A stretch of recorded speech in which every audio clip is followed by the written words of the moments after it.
So it's 5:15. So welcome to the Cred.15 at 5:15. My name is Ronan McDonald, and I have the pleasure of being your co-host this evening alongside Kendra Strudwick.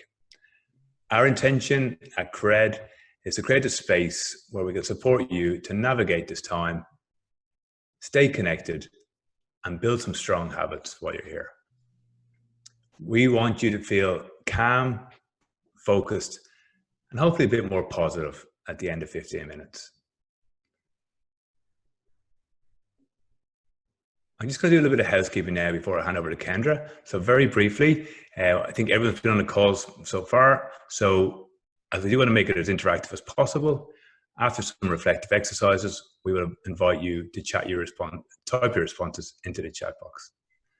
And for those of you joining us on Facebook Live, please feel free to find the best way to support yourself to reflect and answer the questions. If you're on your own, please feel free to shout out the answers or take a note of paper and write down the answers.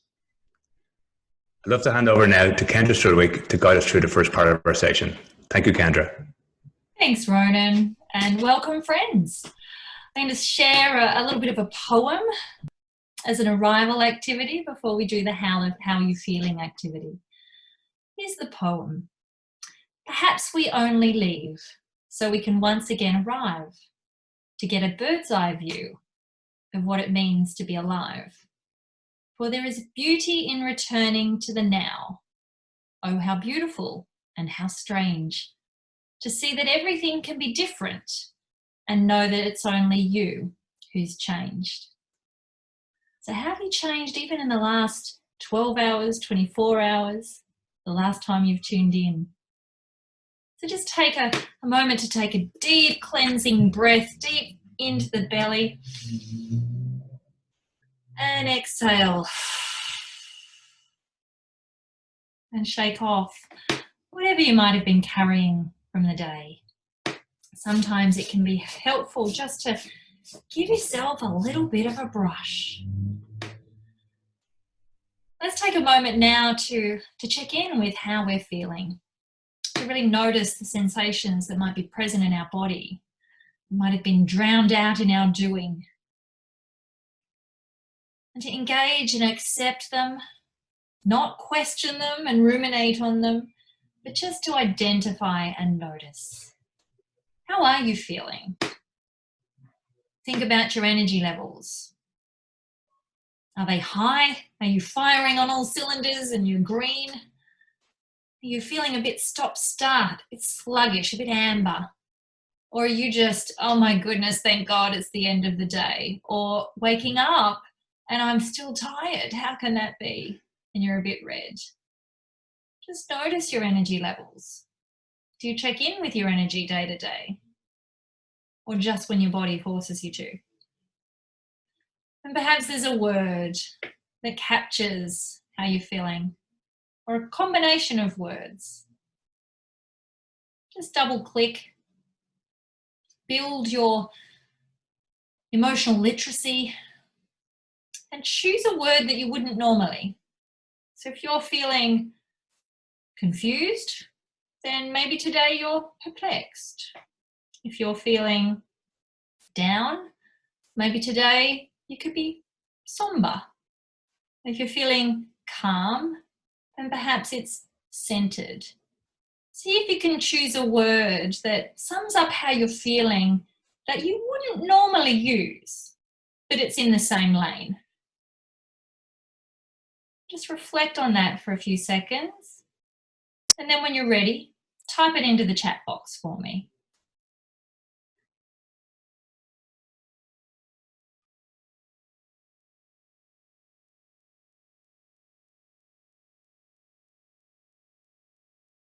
I'm looking at the faces on the Zoom or the names on the Zoom and got some regular followers, Rav and Kataraya. So I'm feeling a bit enamored with both of you because I can see what a commitment it is that you make regularly to be here. I'm glad you're feeling satisfied and part of a family. I can sense that connection. Thank you. So let's move into our focus for tonight's session. I believe we're going to spend a bit of time talking about the importance of connection today. Is that right, Ronan? Yes, Kendra. On the other night, we talked about certainty, and we talked about why is it so important in the context of what we know about the brain, and why has it probably become one of the most overused words at this time. But there's a huge amount of focus on the word connect. We've incorporated into our framework.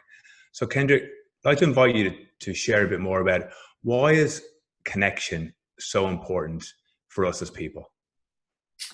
Yeah, it's a big word. Well, firstly, we are social beings.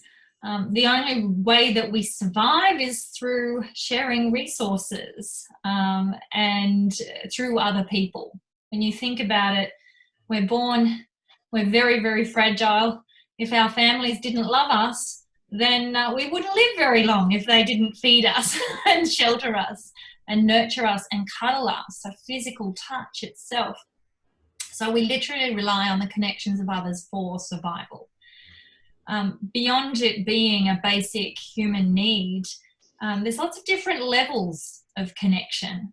And I even notice that we've changed our language from social distancing to physical distancing, which I think is an important shift to make, because we may not be able to have physical contact, but we can still share warmth and intimacy. And at the heart of all of this, humans just need to feel seen and heard. That sense of I'm not alone, that we're all going through this together. And we need that in crisis even more so, that sense of overcoming adversity through and with other people. No one wants to be at the end of the apocalypse, the only person that survived. We want other people to be there with us, to share in that beauty of connection, because it's often empty and meaningless on our own.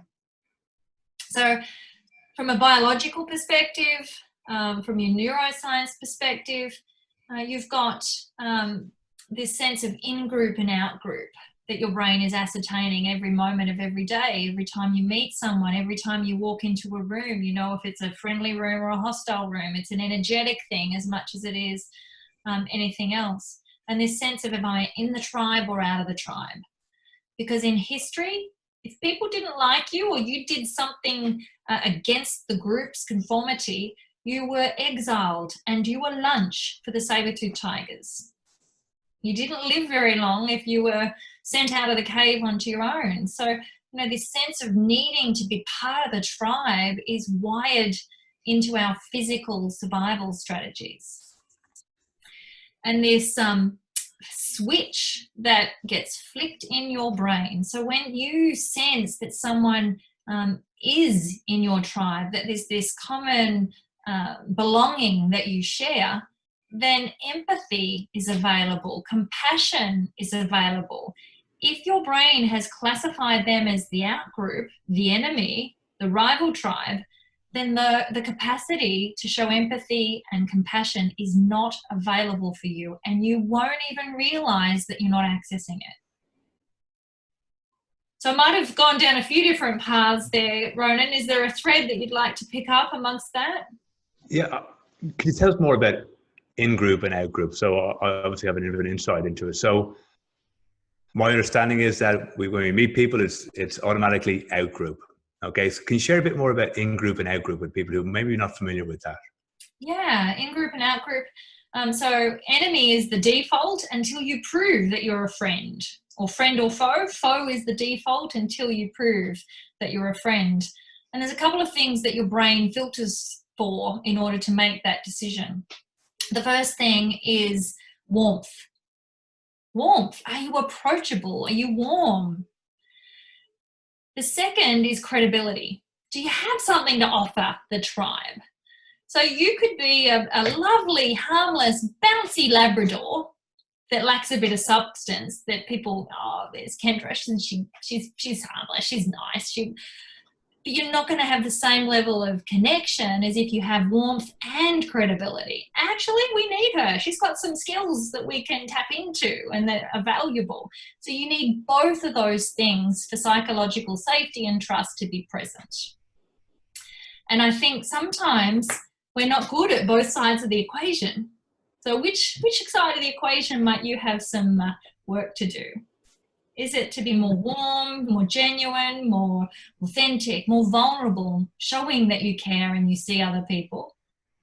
Or is it the credibility factor? And sometimes we need to do a bit of blowing our own trumpet or beating our own chest so that people know what we've got to offer the tribe. Both of those things increase your level of trust and affiliation with others. That's wonderful. Kendra, could you share a bit more about there's different circuits in our brain that are used? Don't we use different circuits? When you're in Outgroup, I use a different circuit in my brain as opposed to when you're in group. And this concept of, I know Kendra, I just trust her. So can you share a bit more around the science around that, please? Yeah, when you're processing ideas and information from someone who's in your in-group, less filtering takes place. And it kind of goes in, you're willing to put yourself in their shoes and try on a differing perspective. If the person isn't in your in-group, you will non-consciously actively resist putting yourself in an opposing viewpoint. You use a superficial neural network to process ideas and information. You're literally not as engaged or invested.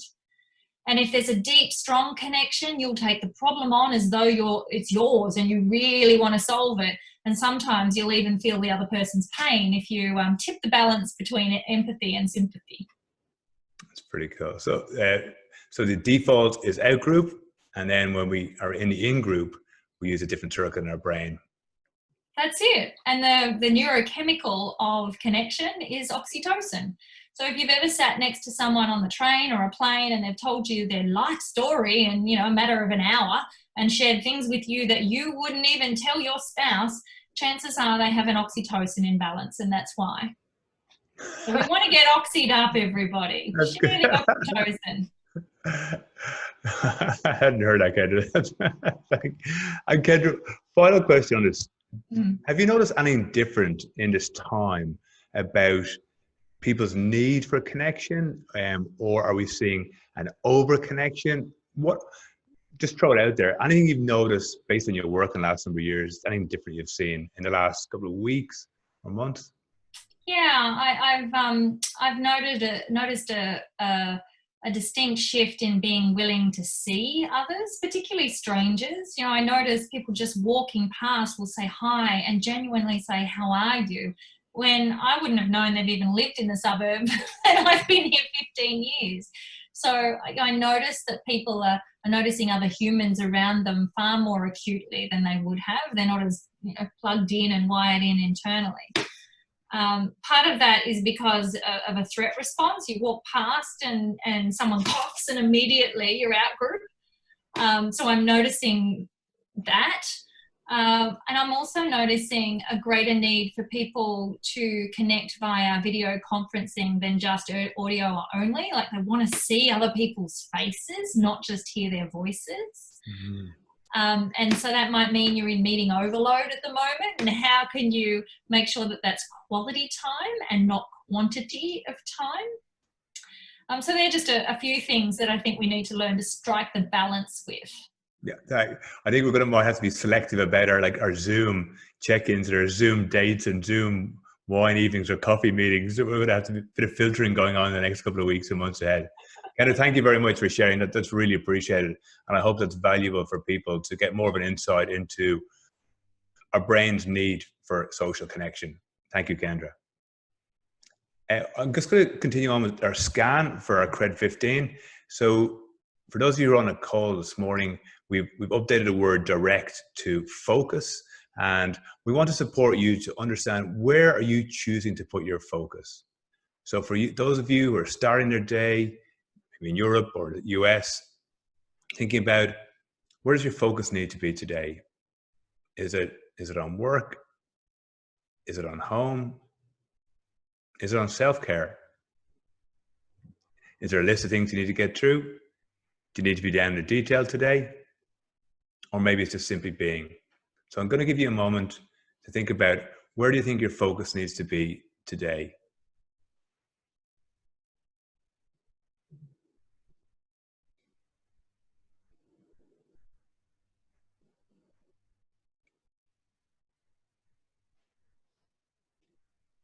And finally, the element of movement. If you're coming towards the end of your day, hopefully you've had a time to incorporate movement into your day. And hopefully that was a fun and creative exercise. And if you're starting your day, hoping that you can incorporate movement into your day ahead.